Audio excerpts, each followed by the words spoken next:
The Lotus Sutra Chapter 2, expedient means at that time the world-honored one calmly arose from his samadhi and addressed Shariputra, saying, "The wisdom of the Buddhas is infinitely profound and immeasurable. The door to this wisdom is difficult to understand and difficult to enter. Not one of the voice hearers or Prataka Buddhas is able to comprehend it. What is the reason for this? A Buddha has personally attended 100, 1,000, 10,000, 1,000,000, a countless number of Buddhas and has fully carried out an immeasurable number of religious practices. He has exerted himself bravely and vigorously, and his name is universally known. He has realized the law that is profound and never known before, and preaches it in accordance with what is appropriate, yet his intention is difficult to understand. Shariputra, ever since I attained Buddhahood I have through various causes and various similes widely expounded my teachings, and have used countless expedient means to guide living beings and cause them to renounce their attachments. Why is this? Because the thus come one is fully possessed of both expedient means and the paramita of wisdom. Shariputra, the wisdom of the thus come one is expansive and profound. He has immeasurable mercy, unlimited eloquence, power, fearlessness, concentration, emancipation, and samadhis, and has deeply entered the boundless and awakened to the law never before attained. Shariputra, the thus come one knows how to make various kinds of distinctions and to expound the teaching skillfully. His words are soft and gentle and can delight the hearts of the assembly. Shariputra, to sum it up, the Buddha has fully realized the law that is limitless, boundless, never attained before. But stop, Shariputra, I will say no more. Why? Because what the Buddha has achieved is the rarest and most difficult to understand law. The true entity of all phenomena can only be understood and shared between Buddhas. This reality consists of the appearance, nature, entity, power, influence, inherent cause, relation, latent effect, manifest effect, and their consistency from beginning to end. This reality consists of the appearance, nature, entity, power, influence, inherent cause, relation, latent effect, manifest effect, and their consistency from beginning to end.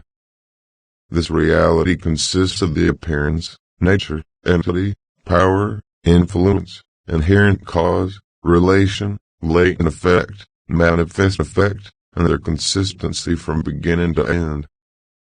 The Lotus Sutra Chapter 16, the lifespan of the thus come one since I attained Buddhahood, the number of kalpas that have passed, is in immeasurable hundreds, thousands, 10,000s, millions, trillions, awesome kinds. Constantly I have preached the law, teaching, converting countless millions of living beings, causing them to enter the Buddha way, all this for immeasurable kalpas. In order to save living beings, as an expedient means I appear to enter nirvana, but in truth I do not pass into extinction. I am always here, preaching the law. I am always here, but through my transcendental powers I make it so that living beings in their befuddlement do not see me even when close by. When the multitude see that I have passed into extinction, far and wide they offer alms to my relics. All harbor thoughts of yearning, and in their minds thirst to gaze at me. When living beings have become truly faithful, honest and upright, gentle and intent, single-mindedly desiring to see the Buddha, not hesitating even if it costs them their lives, then I and the assembly of monks appear together on Holy Eagle Peak. At that time I tell the living beings that I am always here, never entering extinction, but that because of the power of an expedient means at times I appear to be extinct, at other times not, and that if there are living beings in other lands who are reverent and sincere in their wish to believe, then among them too I will preach the unsurpassed law. But you have not heard of this, so you suppose that I enter extinction. When I look at living beings, I see them drowned in a sea of suffering. Therefore I do not show myself, causing them to thirst for me. Then when their minds are filled with yearning, at last I appear and preach the law for them. Such are my transcendental powers. For awesome kalpas constantly I have dwelled on Holy Eagle Peak and in various other places. When living beings witness the end of a kalpa and all is consumed in a great fire, this, my land, remains safe and tranquil, constantly filled with heavenly and human beings. The halls and pavilions and its gardens and groves are adorned with various kinds of gems. Jewel trees abound in flowers and fruit, where living beings enjoy themselves at ease. The gods strike heavenly drums, constantly making many kinds of music. Mandarva blossoms rain down, scattering over the Buddha and the great assembly. My pure land is not destroyed, yet the multitude see it as consumed in fire, with anxiety, fear and other sufferings filling it everywhere. These living beings with their various offenses through causes arising from their evil actions, spend awesome kalpas without hearing the name of the three treasures.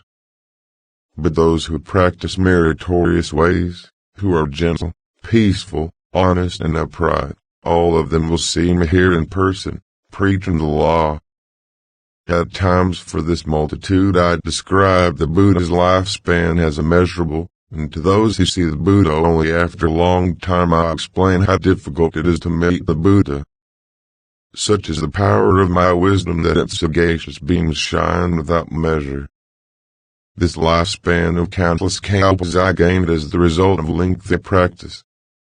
You who are possessed of wisdom, entertain no doubts on this point. Cast them off, end them forever, for the Buddha's words are true, not false. He is like a skilled physician who uses an expedient means to cure his deranged sons.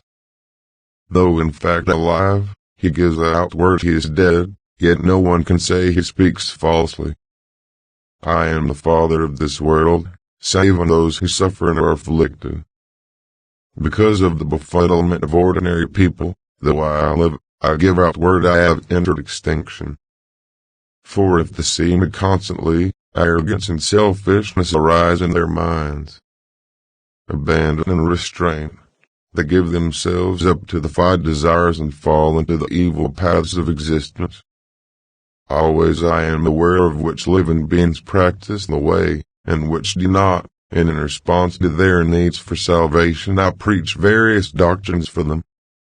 At all times I think to myself, how can I cause living beings to gain entry into the unsurpassed way and quickly acquire the body of a Buddha?